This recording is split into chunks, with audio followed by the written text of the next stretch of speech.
Hello everybody, Shrouded hand here. It's time once again to tell a spooky story from British folklore, and today we're looking at the Lantern Man, a terrifying creature said to haunt the Fens of Eastern England. The Fens is a large area of land on the eastern coast of England, lying between Lincoln and Cambridge. A lot of it has been drained to make way for farmlands, but hundreds of years ago a lot of this area was marshland. This was a swampy, flooded place, and it was considered a wasteland to most outsiders, but there were many living in isolated huts among the marshes that made their living fishing and tending to livestock. Back then, crossing the Fens was a treacherous job, even to those that knew the area. It was all too easy to stray from the path and get sucked into the boggy waters of the marshland. Crossing the area at night was especially dangerous, not just because of the treacherous footing, but because you might encounter the Lantern Man.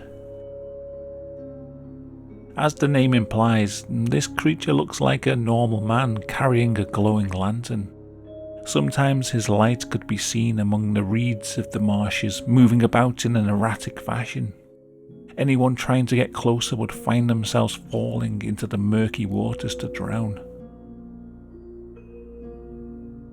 The tale is actually very similar to the Will-o'-the-Wisp legend. Will-o'-the-Wisp is another eerie light that's seen in marshes and swamplands, and it lures wayward travellers to their deaths. There are various tales of a man named Jack or Will, depending on the version you hear, and he made deals with the devil, and so he was unable to enter heaven when he died. Instead, he was doomed to wander the earth, and again, depending on which version of the story you hear, he's either carrying a single ember or a turnip carved into a lantern.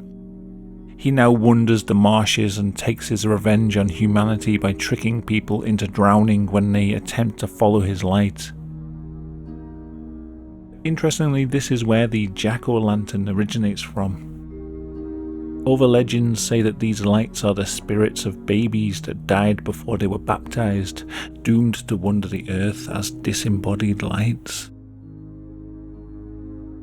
There's some version of Will-o'-the-Wisp in most parts of the world, especially around swamps and marshes.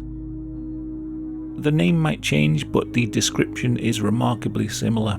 A phantom light seen in the distance that causes travellers to befall some misfortune if they attempt to follow it.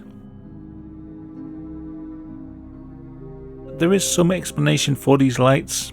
It's thought that people were seeing a natural phenomena that was caused by a build-up of marsh gases. As organic matter breaks down in the water, it can cause a build-up of phosphenes and methane in the bed of the marsh. Once a big enough quantity has built up, it can suddenly rise to the surface in a large bubble of gas. The phosphenes will automatically combust on contact with oxygen. It will then ignite the methane, causing a large fire that appears to dance on the surface of the water. I did try looking for some videos of this phenomena to highlight what it looks like. The most intriguing video I could find was this one by Gary Reid of the Unfrequented World channel. This was filmed in North Bay, Ontario, in the swamp area behind his house. As he says in the video description, there were no roads or houses in the area where the lights are seen. If these are swamp lights, then it gives a good idea of what people might have seen on the Fens all those years ago, and why some might have been tempted to follow them.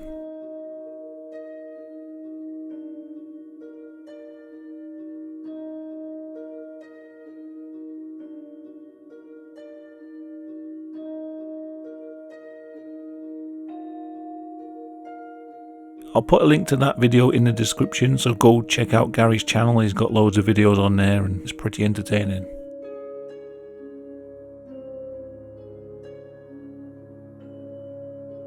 There are some differences between Will-o'-the-Wisp and Lantern Man, although with regional differences in the legends, they get mixed up a little bit.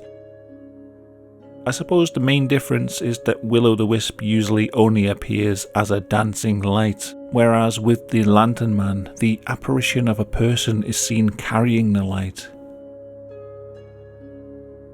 Lantern Man also seems to take a more active role in attacking people. Whilst similar to Will-o'-the-Wisp, he may passively lure people into the waters with his light, he will also pursue people through the marshland, violently attacking them if he manages to catch them. Luckily, there are a few ways to avoid the Lantern Man.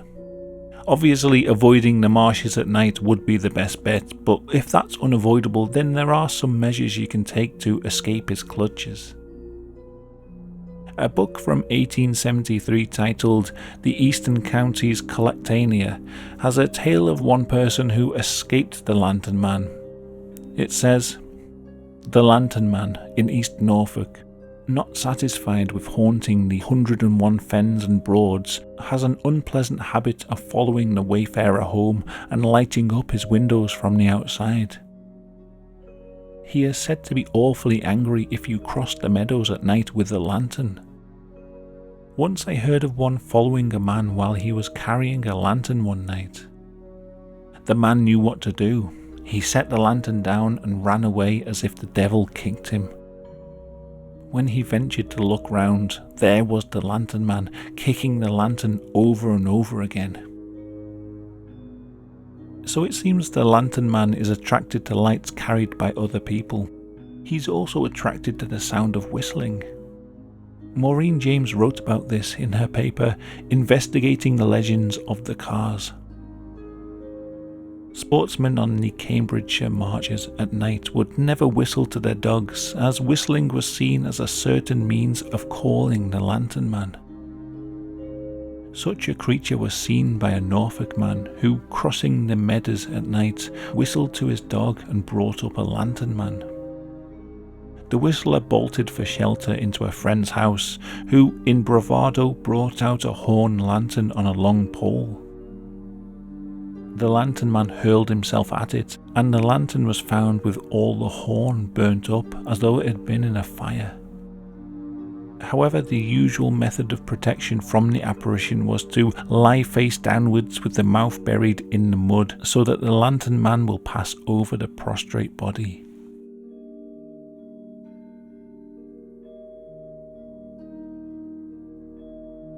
Another method of avoiding the Lantern Man is to have two people stand a distance apart and take turns whistling. As the Lantern Man will always go towards the whistling sound, by alternating their whistles they can keep him at a safe distance until they make their escape. There are, however, people that didn't escape the Lantern Man. The most famous victim is probably Joseph Bexfield. He died under mysterious circumstances in 1809. His grave can still be seen in All Saints Churchyard in Thirlton. Joseph Bexfield was a wherryman, a wherry being a type of boat that travelled up the River Yare between Norwich and Yarmouth.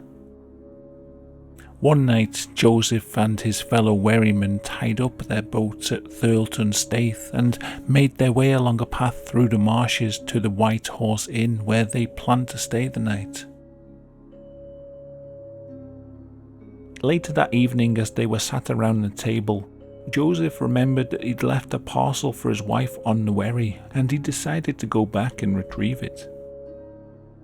His workmates looked out at the darkening sky and warned him not to go, telling him that the lantern men would be out there. Some even fancied that they could see faintly glowing lights flickering among the reed beds.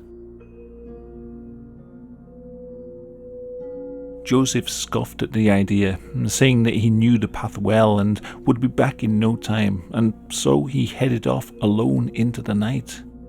And he never came back. The next day a search party was sent out to find him, but there were no signs of where he'd got to. 3 days later, his body washed up on the shore of the River Yare. Quite how this experienced wherryman managed to drown is unknown, but many believe that he encountered the Lantern Man that night and he was unable to escape. Nowadays, Joseph Bexfield's ghost is said to haunt that area. his ghost can be seen on misty nights attempting to light his lantern or making a nervous whistling sound before disappearing into the marsh.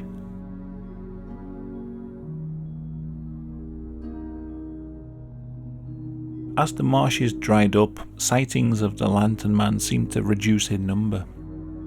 But that doesn't mean he's gone forever. Sightings on the Fens do continue to this day. So if you are walking in the Fens, be careful. Don't travel alone, don't travel at night, don't light a torch, and whatever you do, don't whistle.